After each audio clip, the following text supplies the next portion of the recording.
Hola bibliovisitantes, el día de hoy les voy a intentar responder, yéndome por las ramas, por supuesto, como debe ser, la pregunta del millón.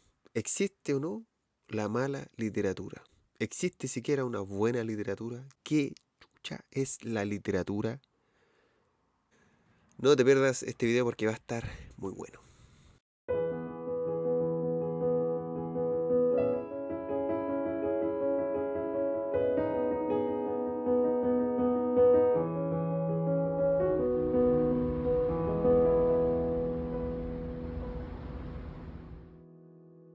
En el video anterior, que si no lo han visto, vayan a verlo, les hablo acerca de una escuela de estudios literarios llamada Formalismo Ruso, que fue precisamente una corriente de pensamiento que se enfocó en estudiar el texto por el texto en sí, quitando todo tipo de contexto, quitando todo tipo de influencia de la biografía del autor, de elementos que no tuvieran que ver con el contenido del texto. Les hablé acerca de eso porque yo conté que era un elemento que me gustaba analizar en los libros, pero como sabemos, la literatura y el arte no está sujeto a estructuras. Y es que el formalismo ruso está dentro de lo que es llamado el pensamiento o filosofía estructuralista, cuyo enfoque, digamos, valga la redundancia, a la estructura de las cosas y de cómo se desarrollan los elementos dentro de un texto, como los símbolos, los signos, los patrones, cómo se relacionan entre sí los significantes para crear el significado.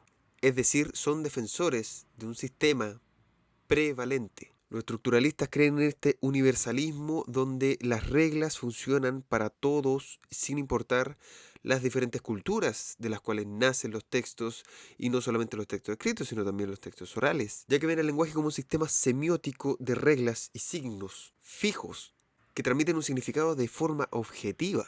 Para ellos, el lenguaje tiene una relación directa con la realidad que vivimos. Esta autoridad del texto por sobre el intérprete, por sobre el lector, por sobre quien está digiriendo, como sabemos, fue lo que gatilló que el formalismo ruso y todos los movimientos estructuralistas fueran decayendo a medida que fueron apareciendo los postestructuralistas. Quienes tenían una cierta desconfianza por las estructuras fijas, les importaba mucho más la contextualización necesaria de los textos. Sostienen algo que está muy en boga hoy en día, que es que no existe una única interpretación del texto. No hay una interpretación correcta del texto. Porque una persona del siglo XXI no va a leer la Odisea al igual que una persona de 1500, al igual que una persona del año 1300, ni tampoco de una persona del año 1. Rechaza la idea de un yo fijo y estable. Habiendo mencionado entonces a los estructuralistas versus los postestructuralistas, debemos entender qué es entonces lo que estamos estudiando al momento de hablar de estos elementos tan filosóficos y tan antropológicos en la literatura. No pierdas el hilo, estamos intentando descubrir si es que existe o no la buena o la mala literatura, tomando en cuenta mis prejuicios, tomando en cuenta el contexto del autor, tomando en cuenta las interpretaciones y las miles de interpretaciones que podría o no tener este texto. Así que no te pierdas y sigamos con el tema. ¿Qué es lo que estudian estos pensadores? Estos pensadores estudian la hermenéutica literaria, que es la rama del estudio del conocimiento, que eso significa hermenéutica. Es un enfoque que busca desentrañar y analizar el significado y la riqueza que tienen las obras literarias, teniendo no solo en cuenta su estructura y contenido, como lo harían los estructuralistas, sino también su contexto histórico, cultural y, obviamente, el lingüístico, como lo harían los postestructuralistas. Con respecto a la hermenéutica literaria podemos encontrar muchos puntos a discutir. El primero es la interpretación textual, donde los lectores y los críticos literarios ocupan herramientas, diversas técnicas de análisis de textos. El contexto histórico y cultural es necesario situar una época, un contexto en el cual la obra fue desarrollada. Esto es para entender qué elementos culturales pudieron o no haber influenciado al autor o autora de la obra. La intertextualidad. Los textos literarios a menudo hacen referencia a otros textos literarios. Tomemos en cuenta como si la literatura, como si el contenido fuese la información. Gracias a la intertextualidad que tiene el texto que nosotros como lectores podemos asociar a otros textos, es que podemos llegar a esta intertextualidad, es decir, a unir los hilos, entender las referencias, ser ese lector ideal. Tenemos que considerar también la intención del autor. Lo que genera el tema de la interpretación de los textos es que muchas veces y que ha funcionado, por ejemplo, con libros tales como Frankenstein o El moderno Prometeo de Mary Shelley, ha sido un libro que le han dado tanta interpretación metafórica, tanto poder contextual. No puedes hablar de Frankenstein sin hablar un poco de la biografía de Mary Shelley.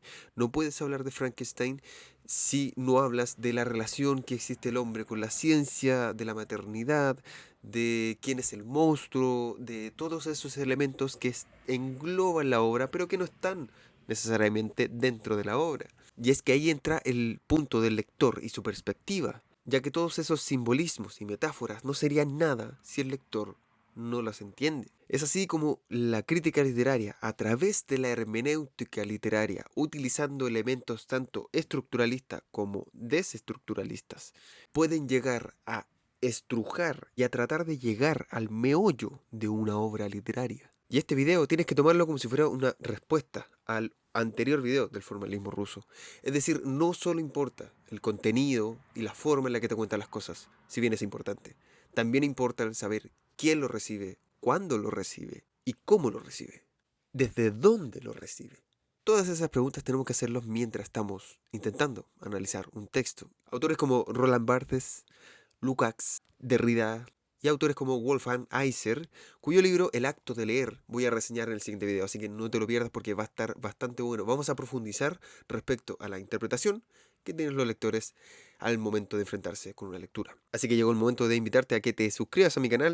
Si quieres patrocinar el canal y aportar con tu granito de arena, puedes meterte al link en la descripción y comprarme un café para que pueda seguir produciendo este tipo de videos. Después de ese paso publicitario, sigamos. Habiendo mencionado entonces al estructuralismo, al desestructuralismo, a la hermenéutica literaria, todos esos elementos que nos sirven como herramientas para analizar un texto, vamos ahora a la industria del libro. Pero antes debo hacer un paréntesis, y es que debo preguntarte, ¿por qué lees lo que lees? Necesito que antes de seguir el video comentes, por favor, por qué crees que lees lo que lees. ¿Por qué decides comprar los libros? ¿O por qué decides pedir prestado en la biblioteca ese libro? ¿O por qué has leído lo que has leído hasta ahora, hasta este momento que estás viendo este video? ¿Qué es lo que te hace elegir un libro? Déjame en los comentarios. Sigamos con el video. Hay muchas razones por las cuales uno puede leer un libro. Y es que la literatura ha sido un elemento que, primero, como registro, es lo que nos hace humanos. O sea, transformar el lenguaje oral, transformar esta información que transmitimos, plasmarla en un elemento que perdura a lo largo de la historia, eso es lo más humano que hay. Toda la información y todo lo que sabemos de las antiguas sociedades ha sido gracias al descubrimiento y a la generación de texto en torno a ese descubrimiento. Entonces la literatura nos ha servido a lo largo de la historia para muchas cosas. Para explorar la imaginación, por supuesto. Nos ha servido a lo largo de la historia para comprender al ser humano, que tiene que ver con la hermenéutica. Como entretenimiento, que es uno de los elementos más importantes, sobre todo en el día de hoy, en el día a día, en el mundo del contenido, de lo líquido. El entretenimiento es lo que nos mantiene activos. Y aquí, en estos puntos de por qué leemos lo que leemos, tenemos que tocar el tema que a nadie le gusta: los bestsellers. Y no estoy diciendo que no les gusten los bestsellers, por algo son bestsellers, sino que a nadie le gusta hablar de los bestsellers, porque es un tema que genera polémica. Mucha gente es proselitista del bestseller, porque, según su criterio, genera cercanía con los libros. Existen muchos beneficios de leer bestsellers, aunque no lo creas. Uno de ellos son la accesibilidad y el disfrute rápido. Pueden producir este placer de lectura ligero y que genera satisfacción. Pueden permitir la conversación y la conexión mucho más inmediata también con otros, ya que al ser de fácil alcance y de masividad estratosférica, genera contenido, genera difusión y genera que la gente hable de ese tema, porque es contingente. También la variedad de los géneros. Un bestseller no es un género, es un fenómeno que se produce gracias a una estrategia comercial.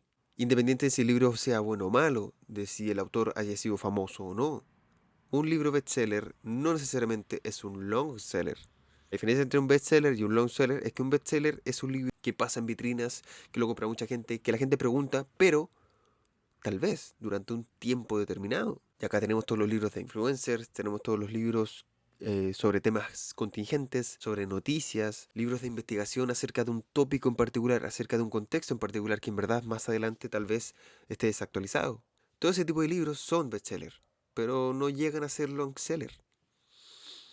Long sellers tenemos El Quijote, la Biblia, libros que la gente pregunta sí o sí, el diario de Ana Frank, El Principito, etcétera. Que podemos tomarlos como bestseller, por supuesto, porque son los más vendidos, pero también como libros que no necesitan ser ofrecidos para que la gente los busque. Por supuesto, tenemos que pasar a lo malo de leer bestsellers. Y es que ahí tenemos el elemento que afecta todo lo dicho anteriormente. Que lo malo de leer bestsellers es que falta la originalidad.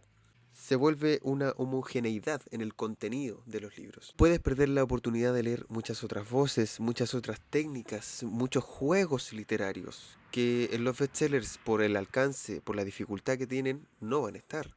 Y tú puedes decir, pero es que yo quiero leer para entretenerme.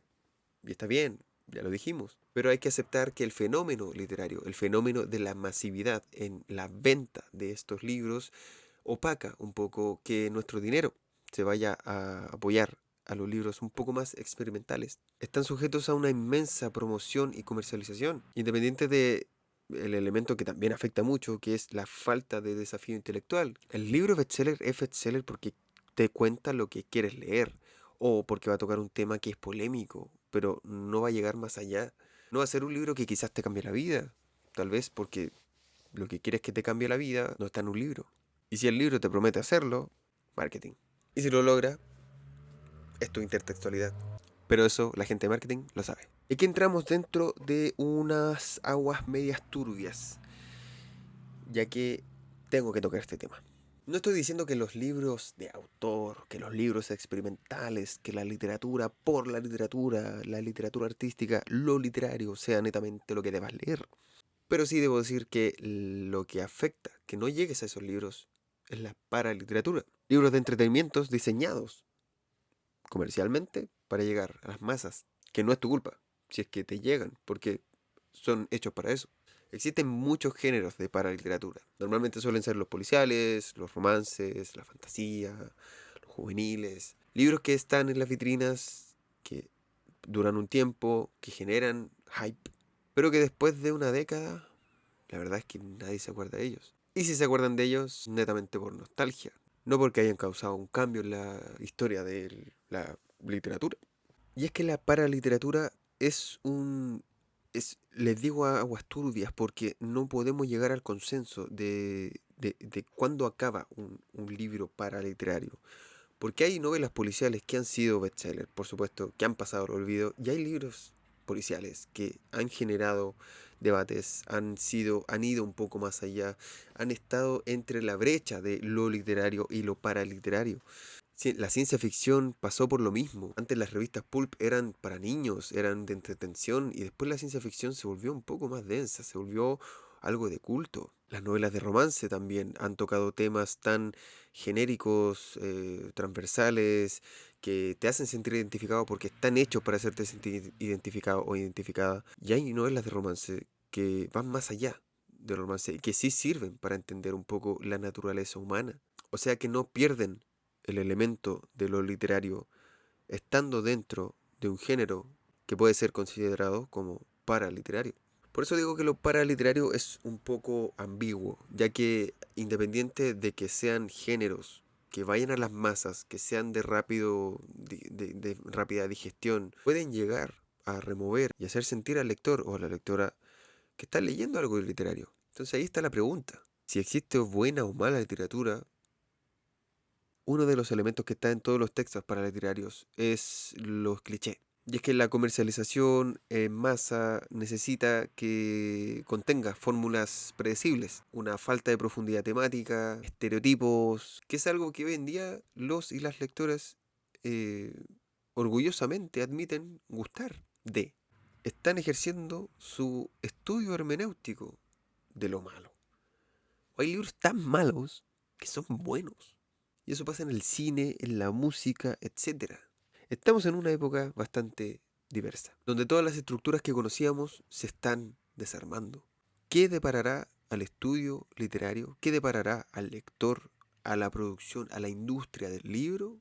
No lo sabemos. ¿Cómo afectará la inteligencia artificial? ¿Cómo afectará tal vez los nuevos formatos de lectura, los audiolibros? Contenido como este que te permite acceder a lecturas sin leerlas. ¿Es lo mismo o no? ¿Qué estamos haciendo como sociedad? Bueno, espero no haberte aburrido con este video. La verdad es que ha sido bastante entretenido hacer este video. Hace tiempo que quería hablar de esto. Es una pregunta que me hacen mucho de qué consideras bueno o malo. Yo no puedo emitir ese juicio, ya que ni los académicos ni el lector común han llegado a un consenso respecto a eso. Sí te puedo dar esa guía, sí te puedo dar estos tips, digamos, para tú poder sentarte y estar consciente un poco. Quizás eso sería, es una invitación a que estés consciente de lo que estás leyendo cuando lo estás leyendo. No de consumir por consumir, no de decir, oh, qué bonita la portada y comprar tu libro. Es hacerte esa pregunta de, ¿por qué voy a leer esto que voy a leer? ¿Por qué me gusta esto que estoy leyendo?